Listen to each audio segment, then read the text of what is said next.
I don't ever want to leave. I'm in a tropic club.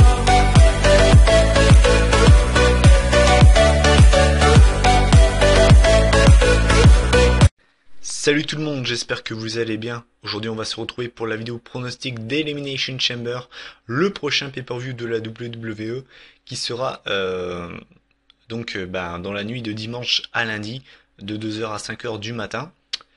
À la fin de la vidéo j'aurai juste un coup de gueule à passer. Voilà, j'ai hésité à le faire soit en début de vidéo soit à la fin. Je pense que ce sera mieux de le faire à la fin. Donc voilà, j'aurai un coup de gueule à porter à la fin de la vidéo qui n'a pas de lien direct avec le pay-per-view, donc c'est pour ça que je préfère le faire à la fin. Bref, donc on se retrouve pour ma vidéo pronostic de Elimination Chamber. Déjà, juste avant d'attaquer les reviews, je pense que comme n'importe quel fan de catch, je pense que vous avez tous réagi comme ça. Voilà, donc moi en tout cas j'étais très content d'apprendre le retour du pay-per-view. Je pensais qu'il allait arriver un petit peu plus tard dans l'année. Finalement il arrive maintenant et ça ne me dérange absolument pas. Donc je vais attaquer directement le pré-show puisqu'on n'aura pas de match. En tout cas pas de match ont été annoncés.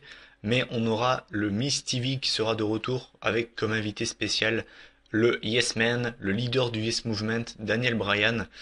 Je regarderai. On sait jamais, peut-être qu'il aura une annonce triste à annoncer, on ne sait pas, on ne sait jamais ce qui peut se passer, en tout cas je regarderai, et puis voilà. Donc maintenant je vais passer à la carte principale, puisqu'on va attaquer les matchs. Donc alors, on va commencer avec le premier Elimination Chamber, qui sera donc pour le titre intercontinental, donc on aura R-Truth contre Sheamus, contre Bad News Barrett, enfin King Barrett, contre Ryback, contre Dolph Ziggler, contre Rusev. À savoir que il y a une photo qui a circulé hier sur les réseaux sociaux qui montrait Rusev en béquille. Donc apparemment Rusev pourrait être enlevé du match et donc Bray Wyatt pourrait prendre la place de Rusev dans le match. Donc je dis bien, faut prendre ça avec des pincettes. Je ne dis pas que c'est sûr à 100%, mais normalement c'est comme ça que ça devrait se passer. Et franchement, je vais pas vous mentir que ça ne me dérange vraiment pas. Donc, alors déjà, mon point de vue sur les participants, franchement, à part R-Truth, je dis bien, parce que normalement Rusev n'est pas là, mais sinon oui, ça m'aurait déçu qu'il soit là. Mais avec Bray Wyatt qui va être ajouté dans le match, le seul participant qui me donne vraiment pas envie, c'est R-Truth. Je ne comprends d'ailleurs pas pourquoi il est dans le match. Je comprends pas. Des mecs comme Stardust ou même Neville.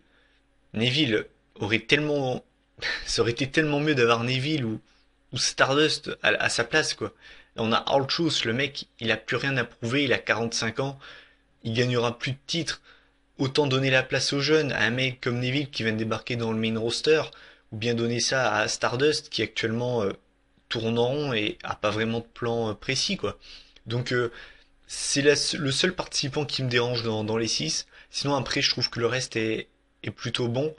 Je trouve d'ailleurs qu'il y a peut-être un petit peu trop de powerhouse. Parce que bon, Barrett, Sheamus, Ryback, Wyatt c'est comme des gros gabarits. Il y aura que Ziggler qui sera... et R-Truth, mais je pense que ça aurait été mieux d'avoir Neville à la place de R-Truth. Il aurait pu apporter sa vitesse et son agilité sur le ring, ça aurait été vraiment mieux. Après c'est mon point de vue. Mais on a quand même, je trouve, un beau casting pour cette Elimination Chamber qui sera vraiment intéressant. Ce que j'aime bien d'ailleurs pour ce pay-per-view, c'est que on n'a aucun titre majeur qui est remis en jeu dans le Chamber. Cette année, c'est vraiment des titres mineurs et ça me fait vraiment plaisir puisque ça permet de remettre en avant le titre intercontinental et les titres par équipe. Donc je suis vraiment content. Et alors donc au niveau mon pronostic, je vois absolument pas R-Truth gagner. Mais alors pas du tout pour moi, s'il y en a bien un qui va pas gagner, c'est bien lui. Bray Wyatt, pareil, je le vois pas champion intercontinental. Dolph Ziggler, il a été champion l'année passée et je le vois pas non plus champion maintenant. Ryback, c'est l'un des favoris au niveau des pronostics. King Barrett, je le vois pas champion intercontinental non plus. Et Sheamus, pareil, revient très souvent dans les favoris. Moi, personnellement, je pense que ça va se jouer entre Sheamus et, et King Barrett. Même si Ryback comment dire, est vraiment, je trouve, bien mis en avant en ce moment. Je pense que ça va se jouer entre Sheamus et King Barrett. Mais moi, personnellement, je vois une victoire de Sheamus. Ça fait des semaines et des semaines qu'on nous dit que Sheamus devrait gagner l'Elimination Chamber et le titre intercontinental. Et que de toute façon, on le sait, Sheamus devrait normalement recevoir un gros push cette année. Donc voilà, moi je pense que Sheamus va gagner le match.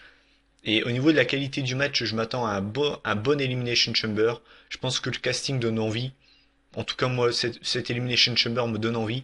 Et je pense qu'on peut vraiment avoir un bon match. Donc voilà, pronostic, je donnerai une victoire de Sheamus. Le deuxième match de la soirée, c'est... Enfin, en tout cas, je prends dans l'ordre que je vois les matchs, hein. Je ne suis pas pronostiqueur, je ne sais pas dans quel ordre vont apparaître les matchs. Donc on aura le titre des Divas qui sera remis en jeu dans un triple threat match, donc qui verra s'opposer la championne Nikki Bella face à Paige et Naomi. Euh, donc alors, vous connaissez mon point de vue sur les triple threat match, j'aime beaucoup cette stipulation, je trouve que ça donne un rythme, vraiment un bon rythme dans les matchs, y compris pour les matchs Divas, je pense que ce match-là peut vraiment être pas mal, et franchement j'en attends quelque chose. Autant les matchs précédents pour les titres Diva, même non Diva, voilà, j'en attendais pas grand-chose dans les derniers pay-per-view. Là, celui-là, j'en attends quelque chose et je pense vraiment qu'on peut avoir un bon match entre les trois. À savoir que Paige donc a fait son retour, Naomi donc est accompagnée de Tamina et Nikki Bella accompagnée de Brie Bella. Mon pronostic, je ne vois pas Naomi championne. Voilà, je la vois pas championne. Pour quelle raison? Franchement, j'ai aucune raison, mais je ne la vois pas championne. Franchement, je pense que son heel turn n'a pas autant marché que ce que les dirigeants, enfin les bookers auraient espéré. Nikki Bella championne, j'en peux plus. Je pense que vous le savez, hein. Pour moi, elle mérite absolument pas d'être championne. Elle a rien à faire avec ce titre. Donc, j'espère et je pense que Paige va récupérer le titre. En tout cas, j'espère vraiment parce que voilà, cette fille est bourrée de talent. Elle est jeune, elle est talentueuse. Elle est belle, elle a tout pour elle, comparé à Nikki Bella et Naomi. Après voilà, c'est mon point de vue, le prenez pas mal, hein. J'ai rien contre Naomi, même si je trouve que son heel turn est plutôt moyen. Moi personnellement, Nikki Bella, voilà, vous connaissez mon point de vue sur elle, je vais pas revenir, je vais pas remuer le couteau dans la plaie. Mais clairement, ouais, moi j'espère et je pense que Paige peut gagner ce match. Elle a fait un retour triomphant. Suffit de voir Nikki Bella qui est championne et qui est soi-disant face. Elle arrive dans le ring, on n'entend quasiment rien, le public réagit quasiment pas. Paige est revenue, elle est pas championne, elle se mange des ovations de superstar. Donc voilà, on dirait pas que c'est une diva qui arrive quand elle arrive tellement elle a des belles réactions du public. Donc j'espère que Paige en tout cas sera championne car pour moi elle le mérite vraiment. Et ensuite le prochain match c'est vraiment voilà donc c'est alors Neville qui va affronter Bo Dallas. Juste une question, qu'est-ce que ce match fout dans la carte? Et franchement, ça donne envie à qui ce match? Moi personnellement, voilà, Neville Bo Dallas, bah ça fait pas rêver et ça fait rêver personne. Mais oui, c'est clair. Non mais sérieusement, on met Neville, un mec qui est hyper talentueux, contre Bo Dallas. C'est pour moi ces mecs-là, c'est le jour et la nuit. On a un mec qui est mais plein de talent, qui est hyper bon in-ring, qui a des acclamations de dingue, bref a réussi vraiment son adaptation au main roster. Et de l'autre côté, on a Bo Dallas avec sa tête de cul, excusez-moi s'il a des fans, mais avec sa tête de cul, qui mérite juste à se faire gifler. Il a aucun talent in-ring, il me fait chier. Au micro, il me fait chier. Avec sa voix d'ado prépubère là. All you have to do is believe. Non, mec, ta gueule, mec. T'as aucune réaction, t'es nul. Il suffit de voir Bray Wyatt et lui, c'est pareil, c'est des frères, hein, mais mon Dieu, mais il y a un monde, c'est même pas un monde, c'est un univers entre les deux. Bah, enfin, moi, personnellement, Bo Dallas, je n'ai jamais accroché avec ce mec. Pour moi, il a rien. Pour moi, sincèrement, il a absolument rien. Et je comprends pas qu'il soit dans le main roster alors que des mecs comme Sami Zayn, Finn Balor ou Hideo Itami sont encore cantonné à NXT, je trouve ça vraiment abusé. Donc au niveau de la qualité du match, je m'attends pas à un bon match. Je vais pas vous cacher que voilà, Bo Dallas, je suis pas fan du tout. Surtout que en plus de ça, Neville est à mi-temps blessé, enfin, in kayfabe, hein. Il est pas réellement blessé, mais il vend une blessure à la jambe. Je pense que Bo Dallas va s'acharner sur sa jambe, et c'est le genre de match qui m'énerve un petit peu quand un catcheur est à mi-temps blessé et porte un strap et qui se fait embêter pendant tout le match sur cette blessure-là, où le catcheur adverse se travaille pendant tout le match sur sa blessure. C'est le genre de match qui me saoule un peu, que je trouve vraiment relou. Et si c'est ce genre de match, et je pense que c'est ce qui va se passer, bah, ça va pas vraiment me plaire. Et au niveau du résultat, alors moi je pronostique une chose qui, je pense, n'a pas encore été pronostiquée. En tout cas, il y a que moi, en tout cas sur les réseaux sociaux, j'ai vu personne d'autre le mettre. Moi je pense que quand Adrian Neville, enfin Neville, va vouloir tenter son Red Arrow, les lumières vont s'éteindre. Et là, quand les lumières vont réapparaître, on va voir Eric Rowan, Luke Harper et Bray Wyatt qui vont attaquer Neville. Donc le match va se finir sur une victoire par disqualification de Neville. Et on va donc voir donc le retour de la Wyatt Family avec ce coup-ci Bo Dallas inclus dedans. Et voilà, c'est mon point de vue. Maintenant, je peux me tromper, je suis pas devin, mais voilà. Bon, en tout cas, c'est ce que je pronostique. Et si cela ne doit pas arriver, je pronostique une victoire de Neville, car je vous annonce que si Bo Dallas bat Neville, dans ma vidéo résultat, ça va gueuler. Je vous le dis sincèrement, ça va gueuler. Parce que voilà, au-delà du fait que je l'aime pas, pour moi, c'est juste inconcevable que Bo Dallas puisse battre Neville actuellement. Je dis bien actuellement. Pendant la période NXT, c'était différent. Je veux dire, Bo Dallas était champion, il était crédible à NXT, un minimum. Là, non. Dans le main roster, pour moi, c'est c'est l'un des plus gros jobbers de la fédération actuellement. Donc voilà. Après, c'est mon point de vue. Ensuite, on va passer au prochain match. C'est le deuxième Elimination Chamber, le premier de l'histoire, car oui, les titres par équipe, les Tag Team Championships seront remis en jeu dans l'Elimination Chamber, et on n'aura pas 6 mais bien 12 superstars qui seront dans le Chamber. C'est une première, et croyez-moi, quand j'ai appris ça, j'étais vraiment surpris. Je m'y attendais absolument pas. Donc alors, on aura Tyson Kidd et Cesaro, donc mon équipe préférée actuellement, face au New Day, donc les champions par équipe, face aux Prime Time Players, Darren Young et Titus O'Neil, contre les Los Matadores composés de Diego et Fernando, contre The Ascension composé de Connor et Victor, face enfin aux Lucha Dragons, Sin Cara et Kalisto. Alors, pour moi, les équipes qui ne vont pas gagner d'office. Tyson Kidd et Cesaro, moi personnellement, c'est une équipe que j'aime beaucoup, vous le savez je pense, mais je les vois pas regagner les titres. Voilà, ils les ont perdus, et franchement, je pense qu'on va plus vers une séparation des deux, où les deux vont se quitter en bons termes, mais vont tous les deux prendre un chemin différent en solo, que de les voir continuer et pourquoi pas les voir devenir champions. Moi personnellement, c'est comme ça que je le vois. Les Primetime Players, sincèrement, je les vois pas champions.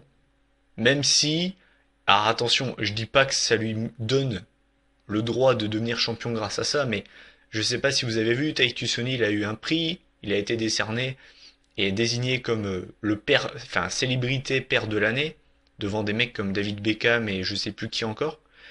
Et la WWE pourrait très bien jouer en le mettant champion. Je sais, ça peut paraître complètement débile, mais connaissant Vince, il serait vraiment capable de le faire. Maintenant, j'espère que non, et d'ailleurs, voilà, pour moi, les Primetime Players ne méritent pas d'être champions, mais voilà. Mais je les vois quand même pas champions, hein, je vous le dis sincèrement, mais j'ai un petit doute par rapport à ça quand même. Les Los Matadores, ça faisait des semaines que je les avais pas vus, pour moi, ils les ont sortis des placards. Personnellement, je les vois pas champions. The Ascension, pareil, personnellement, je les vois pas champions. Et les Lucha Dragons, pour moi, c'est eux donc, et le New Day qui ont plus de chances d'être champions. Les Lucha Dragons marchent très très bien auprès du public. Les officiels sont plutôt fans des Lucha Dragons. Le New Day, à la base, ne devait pas être champion longtemps. Au final, le public les siffle de plus en plus. Ça prend vraiment auprès des fans. Donc au final, moi je pense que le New Day vont garder les titres plus longtemps que prévu. Donc Entre le New Day et les Lucha Dragons, moi personnellement, je verrais une conservation du New Day. Voilà, moi je pense que le New Day va conserver, même si j'espérerais une victoire des Lucha Dragons. Mais voilà, moi je pense que le New Day va conserver. Et au niveau de la qualité du match, je pense qu'on peut vraiment avoir un très très bon match. Voilà, franchement, on peut peut-être avoir le meilleur Elimination Chamber de l'histoire. Puisque voilà, on sait ce que ça donne, la division tag team, on a toujours des très bons matchs. Là, en plus de ça, c'est dans un chamber, donc je pense qu'on peut vraiment avoir un très très bon match. Et clairement, ça peut être le match de la soirée. Et d'ailleurs, je mets une pièce dessus. Parce que voilà, suffit de voir les 6 équipes, franchement, même les équipes que j'aime pas spécialement, je pense on va, de toute façon, on va se régaler avec ce match et je pense que ce sera le match de la soirée. Et au niveau du pronostic, donc, moi je verrai une victoire du New Day. Là, on va arriver au match que je pense personne n'avait prédit. Si on m'aurait dit ça en 2015, j'aurais pas spécialement cru. Puisque on va avoir un match 1 contre 1, donc qui va voir s'opposer le présent et le passé de la WWE, John Cena, face au futur de la fédération, Kevin Owens, the NXT Champions against the United States Champion. Voilà, waouh, c'est le match que j'attends le plus de la soirée, je vous le dis sincèrement. Je suis en totale admiration avec Kevin Owens. Pour moi, c'est le meilleur heel actuellement à la fédération. Je sais qu'il y a des mecs comme Seth Rollins qui pour moi joue très bien son rôle, même si beaucoup de fans ne sont pas fans, enfin fans de WWE ne sont pas fans du personnage de Seth Rollins. Moi je trouve qu'il tient très très bien son rôle d'enfant pourri gâté, je trouve qu'il le tient parfaitement. Alors forcément moi je suis le premier saoulé avec sa gimmick, hein, mais je trouve qu'il la tient vraiment bien. Pareil, Bray Wyatt c'est un très bon heel, au micro il est juste intouchable, mais Kevin Owens, je sais pas comment l'expliquer, mais pour moi actuellement c'est le meilleur heel à la fédération. Euh, il a cette nonchalance lors des interviews, même dans son attitude, je le trouve vraiment au-dessus. Et je suis vraiment fan de ce mec. Vraiment, vraiment un gros fan de Kevin Owens. D'ailleurs, je pense que quand il est arrivé à Raw, je pense que on a tous réagi comme ça.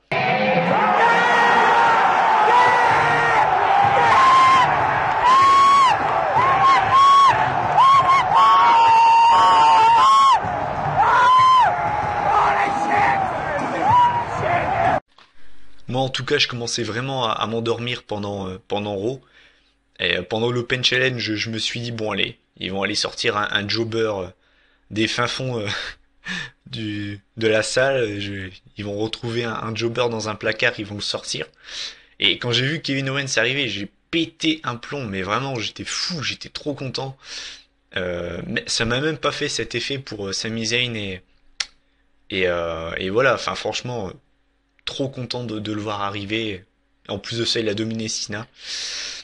Donc, alors, au niveau mon pronostic de ce match, je pense que Kevin Owens va battre John Cena. Moi, j'avais vu une news qui disait apparemment qu'il pourrait s'inspirer de, de la Ring of Honor où Kevin Owens, enfin, Kevin Steen était le cauchemar de El Generico, enfin, Sami Zayn. Donc moi je pense apparemment il voudrait refaire ça avec John Cena et Kevin Owens où Owens serait le cauchemar de Cena. Et donc moi j'espère que Kevin Owens va battre John Cena. Au-delà du fait que j'adore Owens et que je n'aime pas Cena, au-delà de ce fait-là, ce serait bien puisque ça pourrait mettre les jeunes en avant et ça montrerait vraiment que la WWE est vraiment en train de prendre un tournant. Et pour moi, si Kevin Owens bat John Cena ce dimanche, enfin ce lundi matin, pour moi ça voudra vraiment dire que la fédération a pris un tournant et met maintenant les jeunes en avant aux dépens de ses anciennes gloires. Après c'est mon point de vue, hein. Mais j'espère vraiment que Owens va battre Cena. Au-delà du match, ce serait pour moi plus cette victoire signifierait plus que ça. Donc voilà. Et au niveau de la qualité du match, je m'attends vraiment à un très bon match. Tout ce que j'ai à dire. Mais en tout cas, ce match, waouh. Voilà. Tout ce que j'ai à dire. Et là, on va arriver au main event of the evening. Ce sera pour le WWE World Heavyweight Championships, qui va donc voir s'opposer Seth Rollins, le champion, face à Dean Ambrose de Lunatic Fringe. Donc déjà, très content du main event. En tout cas, moi, ce match va vraiment me donner envie, encore une fois. Au niveau de la qualité du match, je m'attends à un très bon match entre les deux. Ils s'étaient d'ailleurs affrontés à Raw, je crois il y a de ça 2 semaines. Ils nous avaient offert un très bon match. Là, on est en pay-per-view, donc ils vont encore hausser le niveau. Je pense qu'on peut avoir un excellent match entre les deux. Et au niveau du résultat, moi personnellement, encore une fois, hein, je vais tenir le même discours que pour Payback. Je ne vois pas Dean Ambrose devenir champion. Je vois Seth Rollins conserver encore une fois. Et pour moi, Seth Rollins, ça fait des mois que je l'annonce. Pour moi, Seth Rollins perdra son titre à SummerSlam. Donc, je verrai une victoire de Seth Rollins qui, pour moi, va rester champion. Et Dean Ambrose ne sera pas champion. Voilà. Après, c'est mon point de vue. Mais voilà. Donc, au niveau de la carte, qu'est-ce que j'en pense? Pour moi, c'est vraiment une très très belle carte, vraiment très solide. Pour moi, il n'y a que le Neville Bo Dallas qui donne vraiment pas envie. Pour moi, voilà, Bo Dallas. Je sais même pas ce qu'il vient faire dans cette carte qui est magique, franchement, hein. Même le match Diva me donne envie, pour une fois. Pour moi, on peut vraiment avoir le meilleur pay-per-view de l'année, de loin, de même très très loin. Pour moi, Payback est actuellement le meilleur pay-per-view in-ring actuellement en 2015. Mais pour moi, Elimination Chamber peut être vraiment au-dessus et peut vraiment prendre une grosse avance pour moi, en tout cas pour moi, en tête des meilleurs pay-per-view de l'année.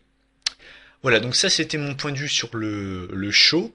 Maintenant, je vais porter mon coup de gueule. Alors, qu'est-ce que c'est mon coup de gueule? Alors, ça a un rapport avec Elimination Chamber, mais ça n'a rien à voir avec la carte au final. C'est plutôt au sujet du WWE Network et de AB1.